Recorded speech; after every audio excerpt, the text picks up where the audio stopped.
Yes, I'm a king, go I think I'm a king, go. Developing countries are constrained by a debt crisis, including higher costs of borrowing.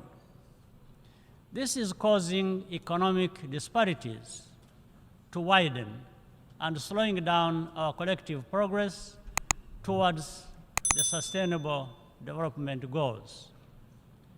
The primary cause of this crisis is high interest rates in developed economies in order to correct for years of quantitative easing. At the same time, developing countries face exaggerated risk premiums for both currency and political risk, which are simply unjustified. We need serious cooperation to address this.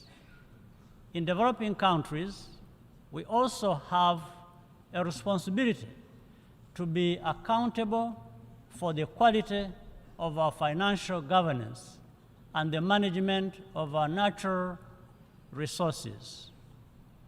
Increasing access to finance also requires reform of our global financial institutions. In this regard, we welcome the proposals of the Bridgetown Initiative, as well as the Paris Summit for a new global financing pact. Rwanda also supports the second replenishment of the Green Climate Fund to create the fiscal space for vulnerable nations to tackle climate change. Africa and small island developing states, many of which are represented in the Commonwealth, want to work with partners and be part of the solution.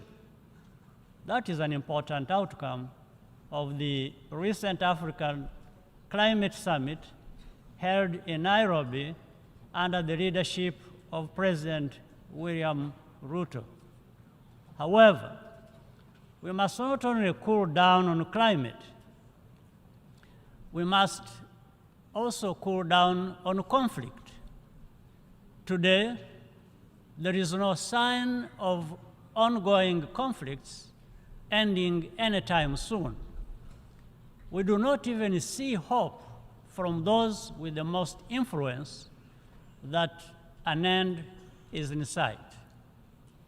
Innocent lives are left alone to carry the burden of this instability.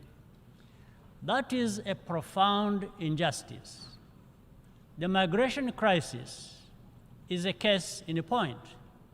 Every year, migrants and refugees undertake dangerous journeys in search of a better future. Rwanda remains committed to working with partners, including the United Nations High Commissioner for Refugees, to contribute to a durable solution. This decision is informed by our experience and knowing firsthand the pain of losing everything and not having a place to call home. That is part of our promise to leave no one behind. We continue to need a more effective forum to manage global crises. That's why the United Nations was created in the first place. However, that does not absolutely absolve any country or region of the responsibility to address the governance shortfalls, which are the root cause of instability. In this regard, I welcome the Secretary General's report on a new agenda for peace. Bilateral interventions, to which Rwanda contributes actively in various places, can provide a rapid response to a crisis situation. But to have a lasting effect, the need to pave the way for multilateral engagement and international political progress. No matter the amount of troops deployed, their mindset should be to get results which serve the interests of the people on the ground. Paying lip service to peace and getting lost in process and formalities only serves to confirm the selective attention of some in the international community. We still have a long way to go. Africa urgently needs to be fully represented in bodies where decisions concerning our future are made. Just as urgently, Africa must be fully prepared to speak with one voice. Ultimately, a more effective development cooperation framework must give equal weight to everyone's needs and priorities. That is what builds fair and equal partnerships and a more just and peaceful world. That's what we all claim to want, even as we too frequently fall short. In that spirit, allow me to commend the United Nations Development Program, led by Akim Steiner, for the Timbuktu initiative to strengthen the African startup innovation ecosystem.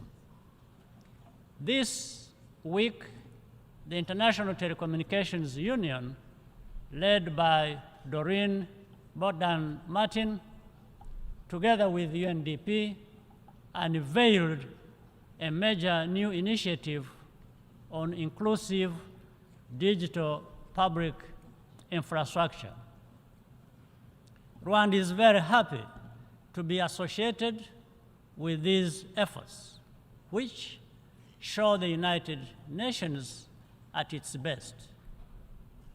For Rwanda, the source of our solidarity comes from our commitment to never allowing a repetition of the tragedy that was inflicted on us nearly 30 years ago. We continue to remain grateful to all who have accompanied us on our journey as we plan to commemorate the genocide against the Tutsi for the 30th time in April 2024. To conclude, I look forward to welcoming leaders at the third United Nations Conference on landlocked developing countries, which Rwanda will host in June 2024. I thank you for your kind attention.